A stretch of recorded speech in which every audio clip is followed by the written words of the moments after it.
Hi, everyone. Welcome back to Chitheads. My guest today is Lama Tsultrim Alione. Lama Tsultrim is founder and resident Lama of Mandala, located in Colorado. She traveled to India in her late teens and at the age of 22 was the first Western woman to be ordained as a Buddhist nun. After living in the Himalayan region for several years, she returned her vows and became the mother of three, while continuing to study and practice Buddhism. She has been awarded the International Outstanding Woman in Buddhism by a panel of distinguished scholars and practitioners in Bangkok, Thailand. She is the author of Women of Wisdom and Feeding Your Demons, and her new book, Wisdom Rising, A Journey into the Mandala of the Empowered Feminine, which was released on May 1st and which we're going to talk a little bit about today. So with that, hello, Lama Tsultrim. Thank you so much for Hello. joining me. Nice to meet you. Nice to meet you. So it's been a real pleasure, reading your book. It's a really beautiful book that goes back and forth between, narratives about your own life, stories about individuals, and also the beautiful philosophy and iconography and symbolism of the mandala and the five dakinis. So I'm really excited to talk about that because we actually haven't talked about the kind of the philosophy and the ideas around the mandala in any of our podcasts. So your new book, but to start off, your new book, Wisdom Rising, A Journey into the Mandala of the Empowered Feminine, it comes at a kind of ideal time, right, in our culture when the conversation around equality and social justice and the divine feminine seem to be, very much on people's minds. So I was just curious, how you see this book as relating to the greater political project of equality and social justice as it's sort of presenting itself right now. hmm Yeah, in a way, I think it goes beyond equality of men and women Mm-hmm. into really what is the potency of the feminine as the feminine. In other words, it's not just a matter of women having the rights that men have or becoming like men, Yeah. but what is the unique gift that the feminine and women have that can impact the situation in the world today. That's Mm-hmm. one thing. The other thing is how can we empower ourselves, IN power ourselves in a way that makes it less likely that we will suffer from burnout, Mm-hmm. exhaustion, and feelings of being drained by the current situation, and have an inner practice, an inner wholeness that we can draw on as we are active, whether we become actually activists or just being active in our own personal mandalas. How can we uh, get the resources, the inner resources for that?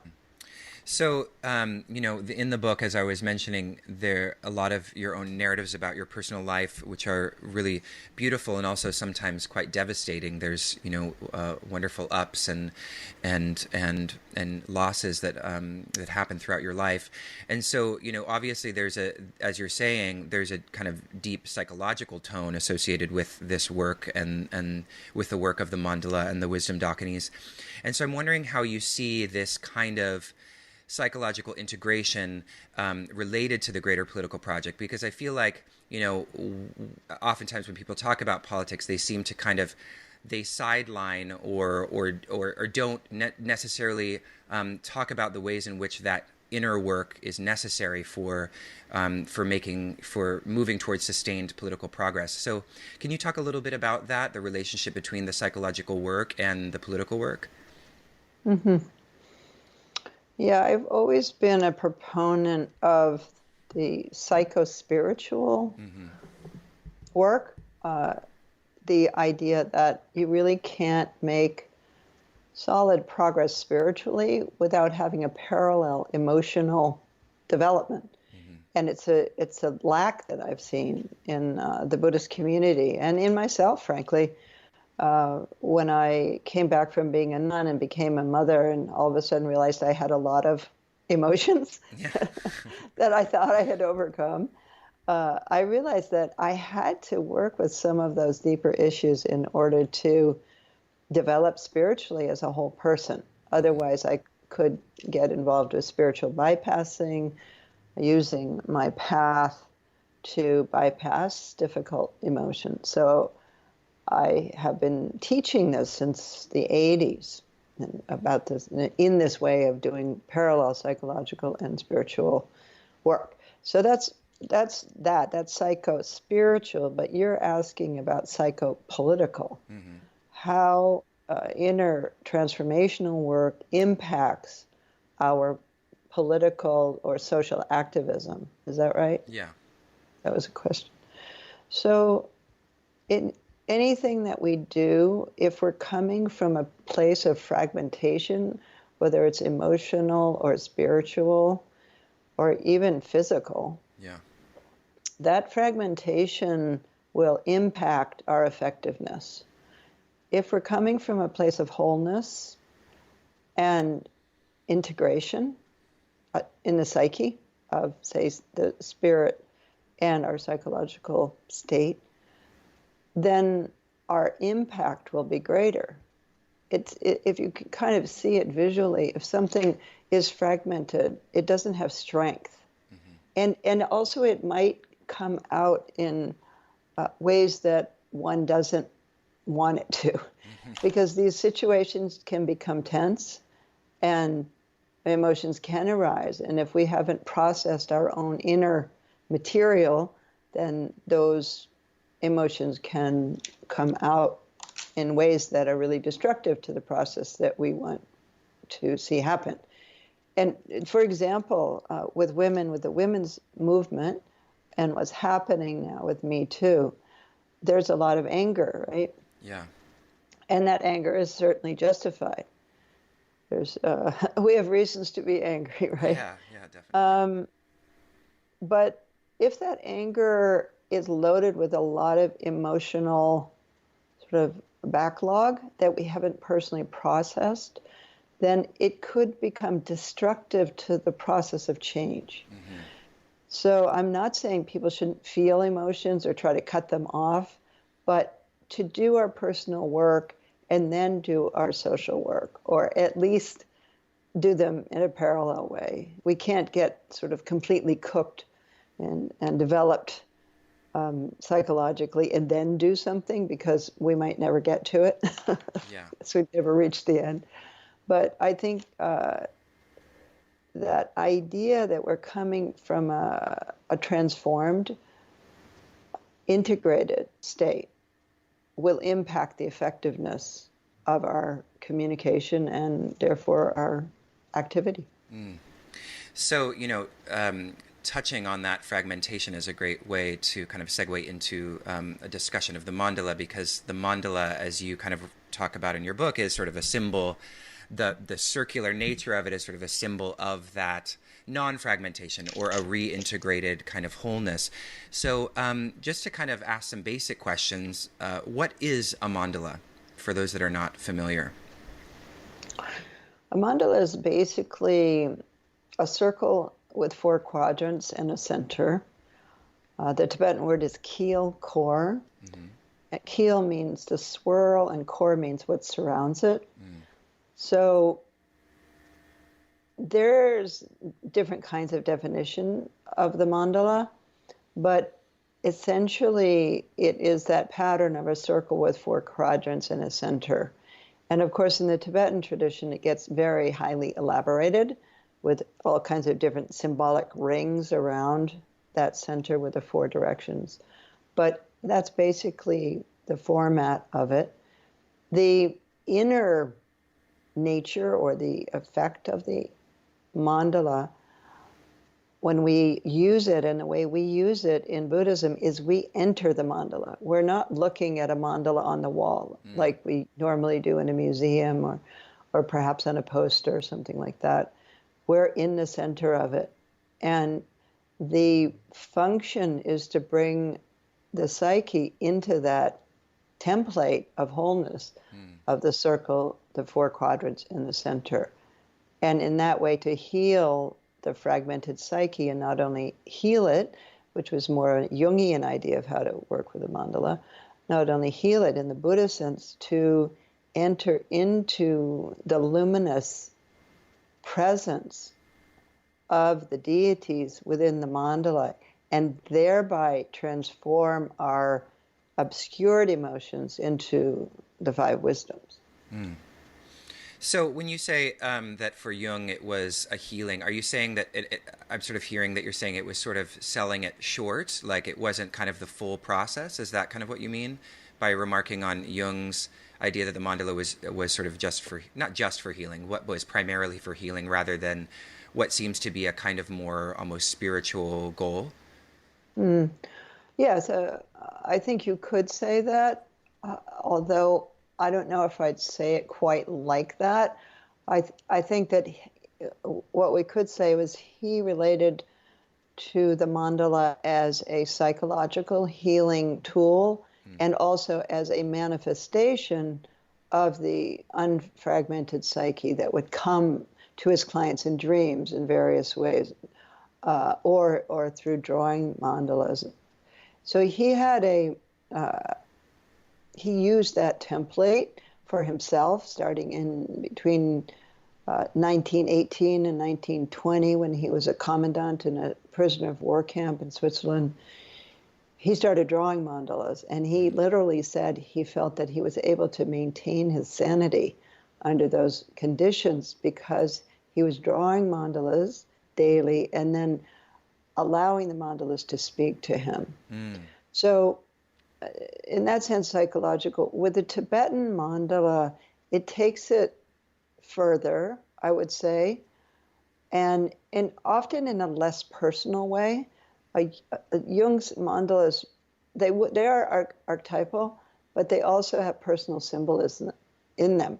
Whereas in a Tibetan mandala practice, that symbolism is, I guess you could say, dictated by or informed by the visualization of the mandala that you're working with. And so you're actually placing yourself in a symbolic structure, and you know the meaning of all the symbols in that structure. So to really do a mandala practice, you have to understand the symbolic meaning of, say, all the ornaments of the dakinis in this case, or the accoutrements, what they're holding in their hands, their position, and so on.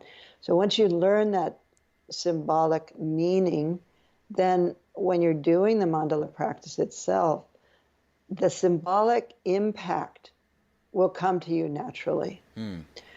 But it's not a creative process in the sense of, anything is the mandala. That's a circle with four quadrants. Right. It's very specific and has a stated meaning of those four directions and the deities and so on in the four directions in the center. I see.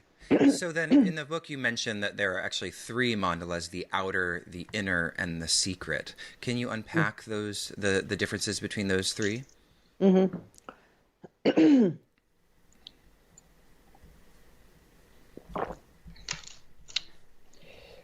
The outer mandala is our world. So you know how we normally think of our lives in a kind of linear way? Yeah. Like I was born, then I was a child, now I'm this age, I'm going to get old, and I'm going to die.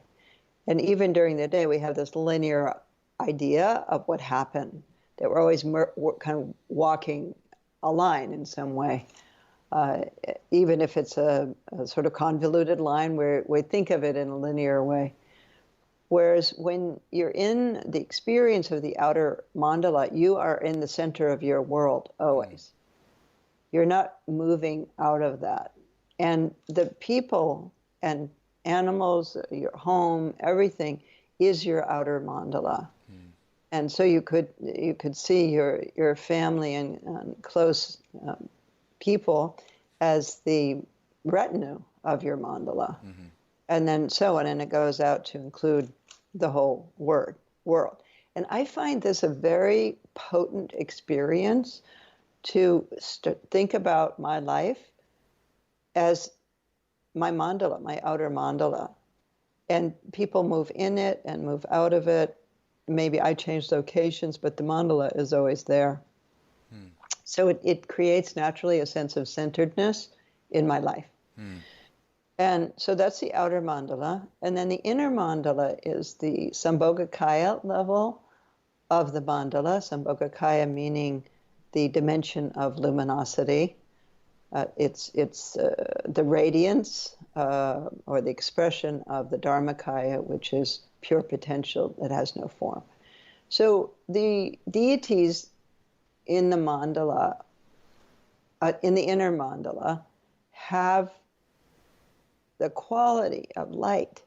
They are embodiments. They have form like a body, but they're made of light. And so when you visualize yourself as the mandala of the dakinis, for example, what you're doing is quite literally illuminating your body and illuminating your mind, not only with the colors of the mandala and the deities and so on, but also through sound, through the seed syllables, and then if it's a more complex sadhana, the mantra. Mm-hmm. And so that process of illumination transforms our obstructed patterns into the five wisdoms. So that's the function of the inner mandala. The secret mandala is when our lives themselves reveal or are experienced as the luminous mandala. Mm. And so it's not constructed. It's not even visualized. It's the quality of isness, I think you could say. So it's kind of the spontaneous, like, emergence of the kind of the accumulated work of working in this way with the mandala. Like the secret mandala is when all of that bears fruit, in a way. Yeah, I think you could say that to a certain extent. There's a line in Trungpa Rinpoche's Sadhana of All the Cities that goes, "This is the mandala which is never arranged but always remains complete." Mm. I loved that line. It really struck me. I met that sadhana in 1969, and I did it every day for a long time, and so I really got to know the words. And that description of the mandala has that idea of the self-manifesting mandala. Mm. Mm. So now, well, first of all, I guess, what are the dakinis? And I mean, we're sort of already discovering how they relate to the mandala, I think, but maybe we can just talk more pointedly about that. So yeah, what are the dakinis, and how do they relate to what we're talking about with the mandala? Dakinis are the manifestation of the fierce feminine.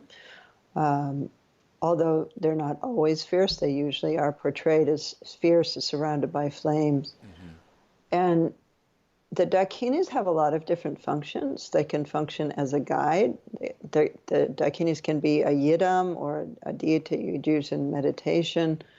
There are worldly dakinis and wisdom dakinis, but I essentially am talking about the wisdom dakinis in my book. And so the dakinis have a quality of intensity, fierceness, and energy. And the presence of the dakinis is an activating force, but it's, in a way, it's activating the experience of emptiness.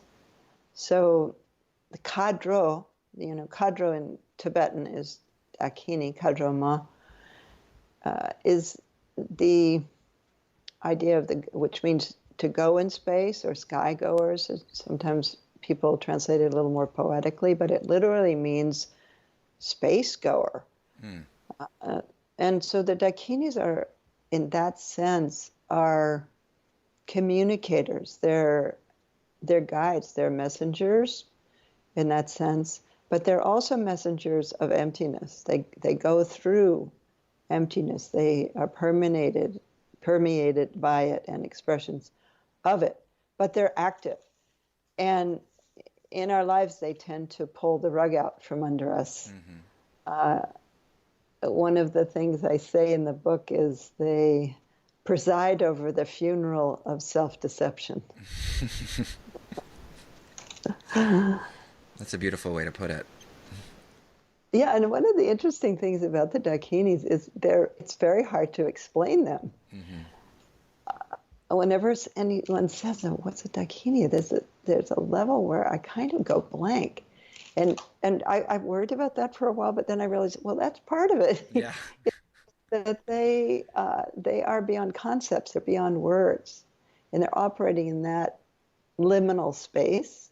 And so to wrap them up in a definition or put words around them, in some way, you lose them in that Yeah. process. Yeah. Do we lose something as well, even by trying to force them into a traditional notion of what a deity is? Well, I think it depends on the function. In the function of the inner mandala, where you're doing a visualization, I think it's really important, that precision, Hmm. and to really know the meaning, as I said, the symbolic meaning, to be able to see it clearly. Uh, those are important processes. In terms of the function of the Dakini principle in our lives, perhaps then you could say that it, to try to control them and fixate them somewhere and define them would be, in a way, missing the point. Yeah. So let's go through them, maybe one by one, actually. So there's, and we haven't actually talked about the five families, but there Mm. in the book, you discuss five families and wisdom dakinis. So, I mean, what's the difference between the family and the dakini that's associated with that family? Is that essentially the same thing? Yes. Okay. We call it the five Buddha families, but you could call it the five Dakini families. Okay. Those concepts of the five families apply to male deities, female deities, the Yabgyam or union deities. The five families are in all of those aspects. Okay. So the first family you discuss is the Buddha Dakini, Hmm. and it's associated all-encompassing wisdom. So there's a kind of you discuss it as an exit and the wisdom and the exit. Is that a good way to put it of each Dakini? So essentially, there's sort of a dark side and a light side of each one. So can we talk about the kind of exit and the wisdom of the Buddha Dakini? Yeah, so uh, there's three things, I guess you could say. Okay. There's the what I call the encumbered pattern or Mm-hmm. the poison. Yeah. There's the wisdom, and then the exit is something different. Okay. So let's just take the Buddha Dakini. So the encumbered pattern in the Buddha family is denial, being confused, bewildered. It can be depression and in extreme dissociation. Yeah. Procrastination also is connected to Buddha. So just sort of having the wool over your eyes Yeah. and being confused. That's the obstructed pattern. The simple term for it in Tibetan is marikpa, which means non-awareness, Yeah. or it's often translated as ignorance. But I don't like the ignorance translation because it could mean something like, ignorant, like hasn't gone to school type thing. Right. But it's really ignorance of our true nature nature, yeah. and spaciness. So that's the encumbered pattern. And then the wisdom pattern of Buddha family is all-encompassing wisdom. So spaciness becomes spaciousness, a vast experience of space. The exit in all of the families means how you get out of a situation. So if I were to take a Buddha exit, I would space out. I would not remember what you said. I would go in the room and close the door and just lie on my bed and space out. So we all have ways that we get out of uncomfortable situations. And each of the families has a possible exit, which is how we get out of it. So we could be primarily, let's say, a Buddha family person, but our exit is vajra, which Right. we'd get angry. So those are the three things: the encumbered pattern, the wisdom, and then the exit. Okay. And of course, there's directions and colors and sounds and seasons and senses and so on, all associated with the families. Yeah, and it's beautiful to look at all of that, and so we definitely point everybody listening to the book Wisdom Rising to learn about all of the rest of it. But we can stick with those three principles because I think those are very interesting. So now we know about Buddha. Then the next one is Vajra Dakini. So do you want to talk about that? Yeah, so Vajra is, as I said, anger. It's the encumbered pattern, both hot and cold anger, which I think is interesting because the element is water. And water is the only element that can both be freezing as ice and hot as steam. And it's harmful in both when it freezes and when it's hot. So that's the encumbered pattern. And then the wisdom is mirror-like wisdom, which is the understanding and the experience of how the mind is like a mirror. It can be very clear. And I think we all know when we're angry how clear we can be, right? About the faults of the other person. Yeah. So the wisdoms are interesting because they're the same energy as the encumbered pattern, but with the struggle of the ego fixation removed.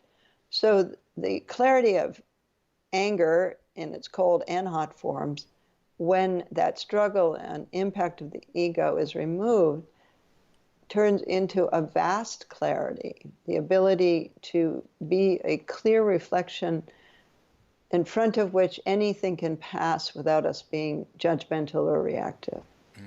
So that's the wisdom. It's mirror-like wisdom. And then the exit would be anger in that case. And the direction is east and the color is blue. So I have a question about that, but I think I'll come back to it after we get through all five. So the Ratna Dakini is next. Mm-hmm. What about that one? The Ratna Dakini, the Ratna means jewel. It's the direction is south, the color is yellow. The element is earth, and the encumbered pattern is pride, pride or arrogance. But pride is actually covering or compensating for feelings of not being good enough. We don't have enough, we feel in some way impoverished, and therefore we need to inflate ourselves, not only with sort of the sense of personal pride, but also in terms of consuming. Ratna family is the family of consumption, whether it's overeating, over-drinking, over-shopping, hoarding, that's Ratna. And the way that manifests is as a kind of pride. And so the wisdom in this case is the wisdom of equanimity, evenness. And so when we remove the struggle from that pride, there's a trust in the earth. There's an even, equal value quality that everything has because we're not trying to grasp it. And then the exit with the Ratna family would be to go shopping, to drink, to eat, to in some way consume, and in that way deal with our emotions. Yeah. And then Padma Dakini. Padma's in the west, the color is red, the element is fire, and the encumbered pattern is craving or desire. And one of the qualities of the Padma family is the inability to really enter into deep relationship and the compulsive need to seduce. So it's kind of the Don Juan complex or the Don Juanita complex of just being caught in seduction and magnetizing. Yeah. But once that's over, you're not interested anymore. It's really being caught in this push-pull of magnetizing everyone, whether you have to create a relationship with the waiter, with the check-in person at the airport, this feeling of relationality, but with a kind of compulsive quality. So addiction would also be found here, addiction to pornography, that kind of thing, that compulsive grasping. And then the wisdom is interesting with Padma. And at first I was like, I don't get that. Why does that work with desire? It's the wisdom is discernment. Yeah, I was a little confused about that too, actually. Yeah. How does that really connect? So the way I have understood it as I've contemplated it over the years is that when you are being seductive, when you're seducing someone, you're very discerning about every little thing about them and what they might like and how they want you to be, etc. So there's this, in order to seduce, you have to be discerning. Yeah. And so when that struggle of the ego, that fixation in this particular pattern of Padma is released, that energy that's already there, and that's how these wisdoms are, they're the energy under the poison or the afflicted pattern.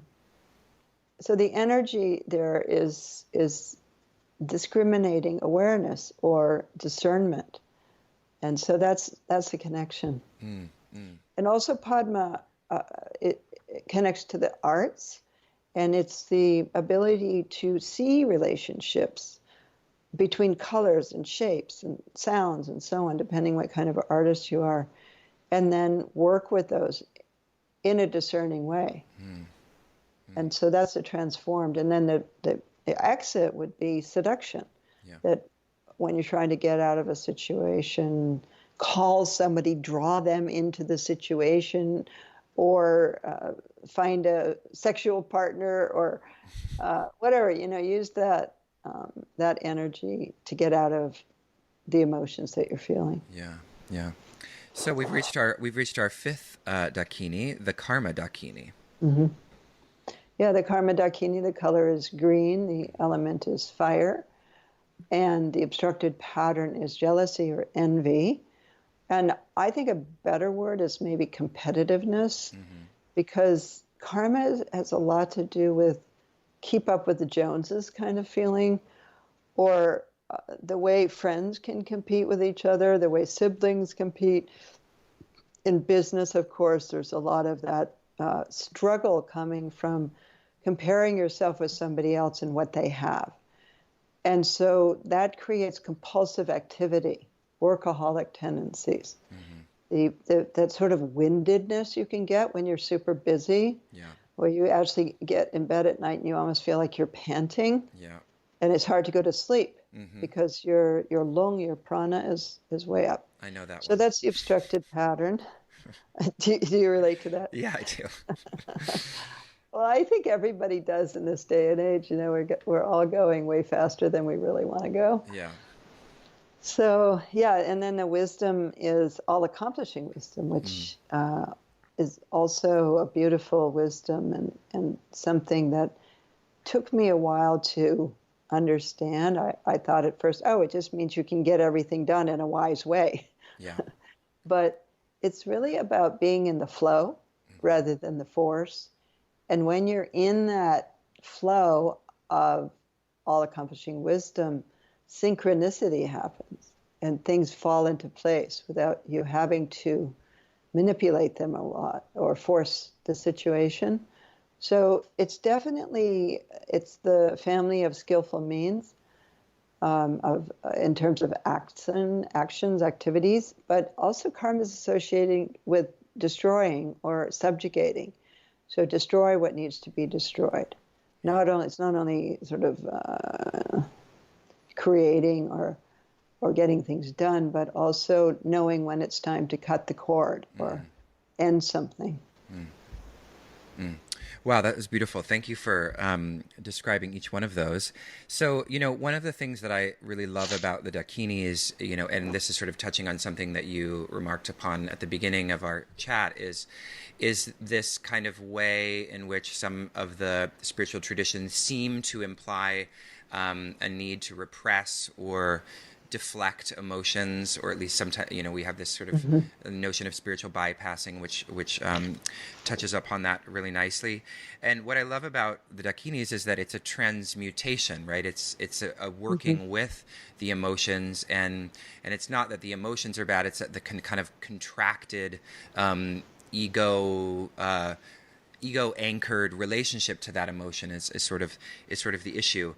And when you were talking about the anger, the Vajra Dakini, it made me think back on what you were talking about with regards to Me Too, where you were starting to speak about the anger and how if that is left as a kind of, I don't know, I guess ego-driven, unresolved kind of anger, that it could spiral out of control. So I was curious what you thought about, let's take that Vajra Dakini to that particular social issue. What would the transmutation of that kind of anger look like for the kind of I don't know, resolution of Me Too, or the future of Me Too, I guess we could say.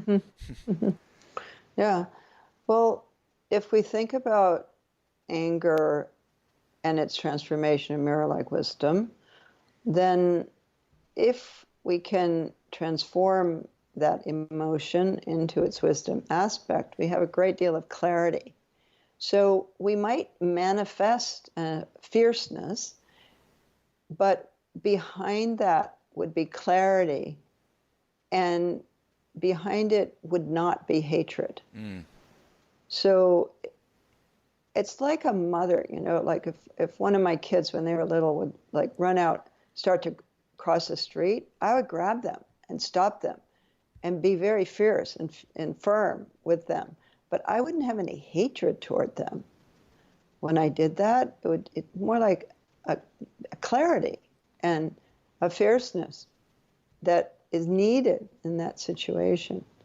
So that would be the main difference, is there wouldn't be that sort of grasping hook. I think hook is a good word, of the hatred and all the concepts of contempt and so on that can be behind that. And so that then would afford us, that clarity would afford us to be able to manifest that fierceness, which I think can be really necessary, particularly in things like sexual abuse or harassment or assault, that we need to have that fierceness. It can't always appear sort of sweet and calm and so on. There needs to be some energy there. And if we think about anger, when are we more active than when we're angry? There's all the systems are on full steam ahead, and it's fast moving. So if we unhook the ego from that, we have a very powerful, fast moving energy that can be very effective for change. But the other thing about that hatred and anger is that if we're feeling that hatred, we're running that through our bodies the whole time, and that can be very debilitating in itself and draining. So if we can manifest fierceness without having that sort of backwash of anger, we will become less burned out and feel better generally. Because it's too bad when people are activists, and I know that activism doesn't necessarily mean that you're out on the street with a sign. There's lots of forms of activism, but it's too bad that many activists feel burnt out and get burnt out. And I think part of that's through running these negative emotions through their bodies all the time. Yeah. One of the things you mentioned in the book, I think you were maybe quoting someone else, but you talked about how the tantric tradition was ideal for those with deep passions. And I really liked that. And of course, I think most people who is listening are familiar enough. We've talked about Tantra enough times to know the difference between Neo-Tantra and the kind of Tantra of Tantric Buddhism and Hindu Tantra. But I'd love to hear you talk a little bit about that. And I'm kind of curious, I guess, if Tantric Buddhism is for the people with high passions, well, first of all, who are those that don't have high passions, and then what kind of traditions are appropriate? Because we've got Zen, we've got, I guess, Mahayana, other traditions of Buddhism that are not as rooted in these kinds of practices. So I guess I'm just curious, I guess, a little bit about that distinction between the tantric Buddhist tradition and maybe some of the others. Yeah, well, this is what's said that, for example, if you have a lot of desire, for example, and you transmute that or transform it into the wisdom of discernment, then the equal amount of energy that you've had in that desire burns with discriminating awareness wisdom. So the intensity of the emotion itself, it's just energy. And when the overlay of fixation and grasping is removed, the greater that energy is, the more the wisdom will shine forth. Mm-hmm. The more intense the wisdom will be. So I think that I don't really want to compare this to other paths, because I think that could be a mistake. I prefer just to talk about my understanding of Vajrayana and how that works. And I think people can feel, and it's also somewhat karmic, what kind of Buddhism they're attracted to, right, and want to practice. Yeah, that makes sense. So with regards to, okay, so someone's reading your book or they're listening to us have this conversation, and they're hearing descriptions of the Dakinis and the families, but they're not quite sure, which family they fit into. I know for me, I was sort of reading through it and I was like, I'm all of these. Where do I start? And so, how do you begin to figure out, which one or two Dakinis you fall under? Well, in a way, we are all of them. And I'm not sure it's terribly important to figure out what you are.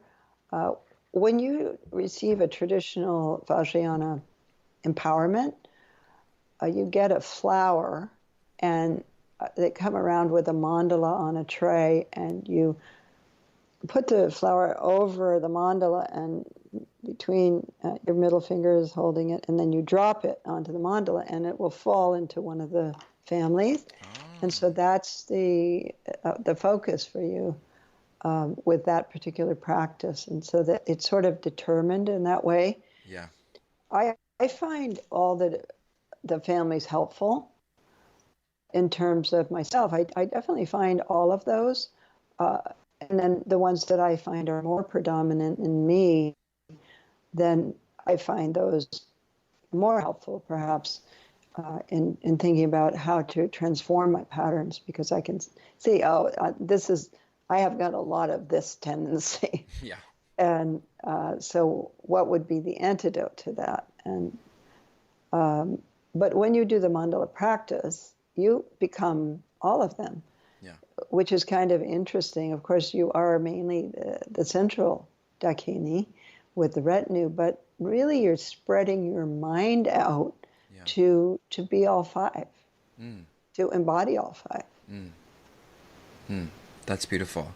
So, but I guess to maybe ask it in a different way, for those that aren't going to be in that or don't have access to that kind of empowerment ceremony, do you have any sort of recommendations on what to start with?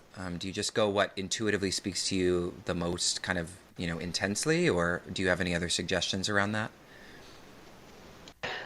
Well, it depends what you mean by start with. What do you mean start with, in what sense? I mean, I guess, in your book, there's sort of 5 chapters, and you mention, sit with one for like a week. Would you just go through it kind of consecutively as you do in the book, or would you start with one that sort of speaks to you more? I would suggest doing it sequentially Okay. with Buddha, Vajra, Ratna, Padma, Karma. Okay. because they kind of build on each other also. Yeah. Okay, that makes sense. That's good to have a set sequence. Yeah, less So, choices. yeah, exactly. I know. I think choice is kind of oppressive. So can you give us an example of how, by using an exercise from the book, someone can create change in their life? Or is, even maybe something that you've seen, given that you've been working with the Dakinis for, decades now? Hmm. Well, I can talk about some specific instances of, for example, a woman who came to a retreat I gave on the East Coast 3 years ago of the Mandala, the five Dakinis. And I taught the practice that's in the book. And she went home and did it. And then she came back the next year where I was teaching the same thing. Yeah. This was at Kripalu, the yoga center in Western Mass. And I didn't know her, and I didn't know that she'd been doing the practice and so on. There's a big group of 150 women at that retreat, so I didn't get to know people. But anyway, she said at the second meeting, she raised her hand and she said, I have to say something. And so I said, okay, go ahead. And she said, I have been doing this practice for a year. When I started, I was about to get divorced. I was really depressed, and I've been complaining about politics my whole life and not doing anything about it, but complaining a lot and getting depressed by it. Yeah. And she said, and through what happened by doing the practice of the five dakinis on a regular basis is my life completely changed. I developed a sense of inner power. My marriage shifted. My relationship to my children shifted. And I'm running for Congress. Whoa. Yeah. Amazing. Yeah. So she lost, but she got 37% of the vote, and she Wow. had no money. Amazing. And she said this year she came back again, and she said, I'm going to run again. And I'm more experienced now, and I think I could win this time. So this is just, a housewife, so to speak. Yeah. So that's an example of a personal story with the practice. Yeah.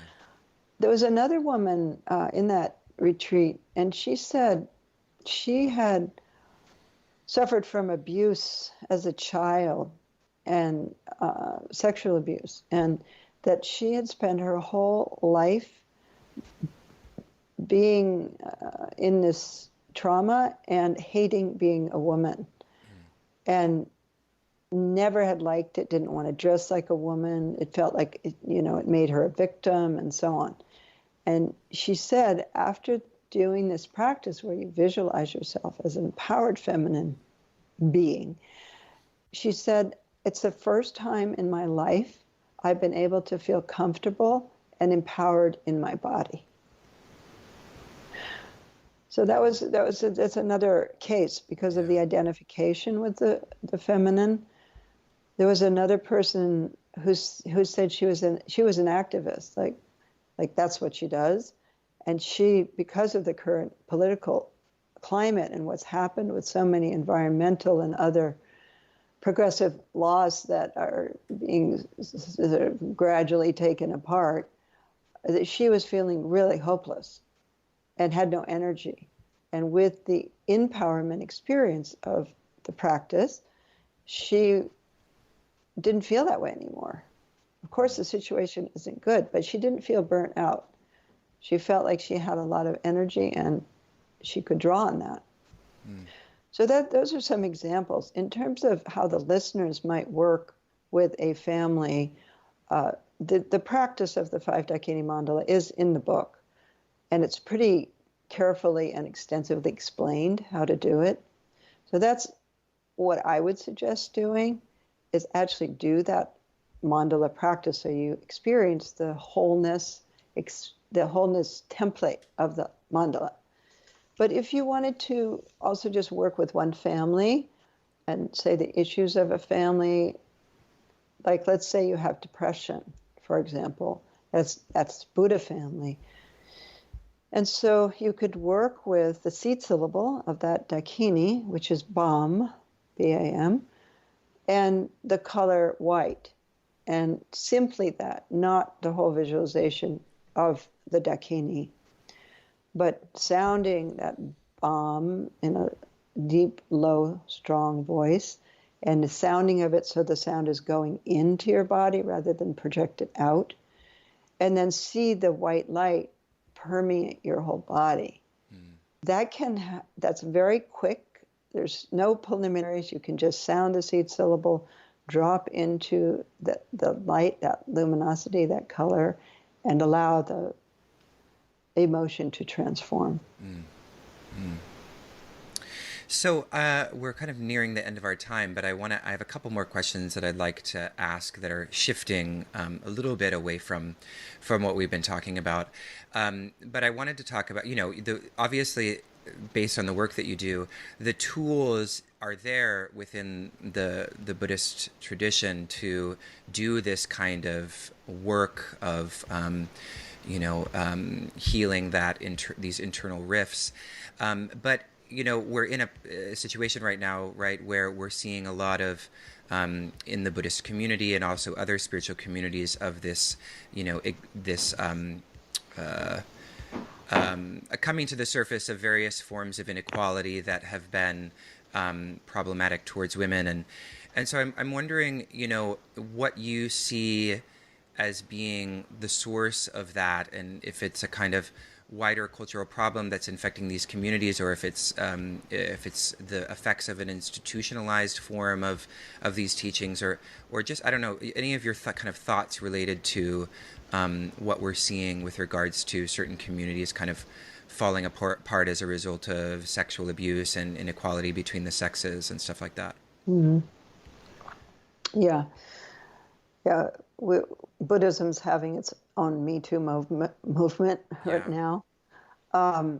And so this is, I was reading yesterday in the New York Times an article about Catholic Church and a priest who groomed young acolytes as his victims, I guess you could say, for decades. And the same thing has happened in the Buddhist communities. And so it's the patriarchal structures that are in place that have a setup of one person having almost like a feudal lord power over their inferiors, so to speak. Yeah. And under patriarchy, women are always inferiors. But they're not the only ones. It's in the whole structure. As we see in the Catholic Church, it's often men who are abused, or boys. So that structure of power over rather than power with lends itself to that kind of abuse. So those in power have desires. They have the personal needs, and they use those who are subjected to their power to fulfill their own needs. And so this is very dangerous. It's a dangerous structure. And so I think until that structure, and of course in Vajrayana Buddhism, because the guru is considered to be so essential in seeing the Lama as the Buddha and so on, it's in some ways more vulnerable to the misuse of power than other kinds of Buddhism. But I have to say that Vajrayana does not have a corner in the market here. That Zen has had incredible problems with this, perhaps more than in the Vajrayana. And again, you have a very hierarchical, emotion repressing society that's governed by men in power, with power over others, and often being in situations with women that they wouldn't traditionally find themselves in so often. Yeah.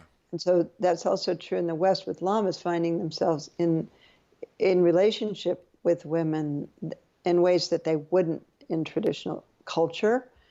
And so that's stimulating, that's exciting, and because of their power, they can act on that. Yeah. And they do. So I think it also has a lot to do with this psychophysical, psychospiritual work. That if these teachers were actually doing their psychological work and noticing what's coming up for them and having methods to transform it, they would be less likely to act it out than when they don't have that or have anyone that they're working with personally in that way. Do you think More dangerous. Do you think that we have to rethink the kind of structure of the, what in the Hindu tradition would be the guru-shishya relationship, and then in the Buddhist tradition, the Lama student relationship? Is that structure lending itself to this kind of hierarchy and abuse? And I mean, what do you suggest, moving forward? Like, how do we address what seems to be kind of internal to the very way in which these communities are organized? Yeah, that's a really good question. I think if you ask that of a traditional Lama, they would say, if you don't have this relationship to the Lama, there is no Tibetan Buddhism. Exactly, that's what they say in the Hindu tradition as well. Yeah, it's at the core. Yeah, and that's how transmission takes place, and devotion is very important, and so on.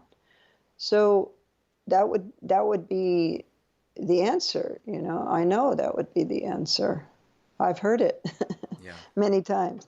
And so I think what I would say is that your question was, do we need to relook at this in the West? And I would say yes.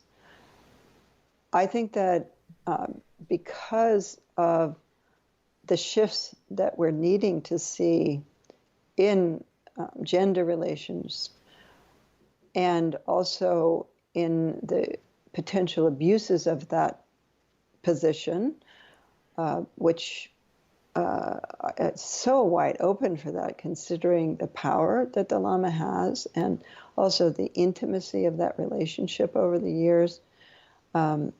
What I personally do with my students is I really encourage a nurturing relationship.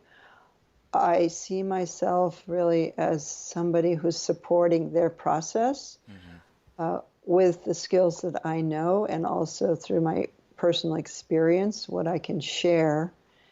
And that link between student and disciple, that is really a psychic link and a potential blessing stream, I don't think is destroyed or harmed by not being treated like a god, or not, being having a human relationship. I think that it's healthier, and I do think this will change in the West, and exactly what form that takes, I think, will depend on the lineage and the people involved. But for me personally, I notice that I'm different than, say, my teachers were with me, that I tend to focus on nourishing and nurturing my students rather than cutting the ego, criticizing them. I don't feel like that's what they need. Yeah. I feel they need more encouragement and for me to share what I know, but not from the view that I'm divine, but more like a mentor. Yeah. Yeah. Wow, that's a great answer. My last question was about, who the book is for. Um, and, I'm wondering if you see this book primarily for women or if you really wanted it to be directed towards both men and women. Well, you can see from how it's written, I'm aiming at my audience in my mind is women Yeah, because of what's happening right now. yeah. But it's not only because of that, it's because this has been a concern for me since the 80s, since Women of Wisdom came out, is how can we get the feminine back in a form that can be in its full potency, to Mm-hmm. bring that potency of the feminine to the table where the decisions are being made that affect us all. So that said, though, men are finding the book very helpful, and I think you said you did. Yeah, definitely. And uh, and the Dakini practice itself is certainly not exclusively done by women. Mm-hmm. In fact, there's probably more men doing Dakini Mandala practice in the Tibetan tradition than women. Right. I don't know if there's any way to determine that, but it would be at least equal, if not more. And so I think my answer would be both. Yeah. My focus is toward women in the book, and a lot of my examples are women or female examples from myself. But men have the feminine too, Mm-hmm. and they also want to transform their feminine and have that aspect come into their full potency within them, and also to support the women in their lives and support the women's movement. And I asked a friend of mine who works in gender reconciliation this question that I'm often asked. You didn't exactly ask it, but similar. What is the role for a man in this Yeah. gender reconciliation process? Mm-hmm. And he said the honor and the power of a male is to use his position to actively dismantle patriarchy. Mm-hmm. And I thought, wow, that's great. That's great, because I think until men get that it's a problem for all of us, it's not just a woman's problem, Yeah. and become activists. It's the same thing with racism. Until white people get it's a problem for them and that it's not just about the other, Yeah. it's not really going to change. Yeah. Yeah. Well, and I sort of felt like the tools that you share in the book would be really, helpful for someone experiencing the effects of kind of toxic masculinity in their life, and certainly toxic masculinity doesn't help any man because it distorts and strangles healthy relationships. So, Mm-hmm. for me at least, and experiencing the book, I did not feel like it was primarily for women. I definitely felt. I mean, I certainly felt like what you're saying, that the tone is in the direction towards women, but it could be fruitful for both men and women. Yeah, a lot of men are telling me that, and also doing the Dakini Mandala practice.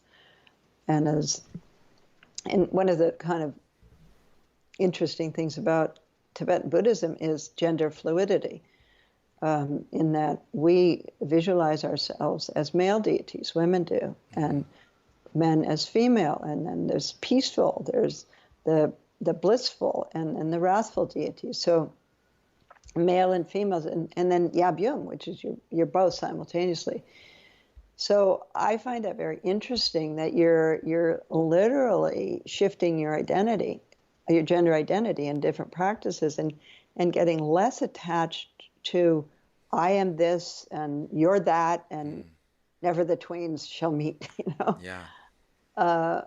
It's an interesting aspect of Vajrayana practice, this gender fluidity. Yeah. Yeah. Wow. Well, this has been a really fascinating conversation, Lama Tsultrim. I was wondering, as we close, if you wanted to share anything that you're up to coming up, if there's any kind of workshops or retreats that you're hosting that you want to share with our audience. Hmm.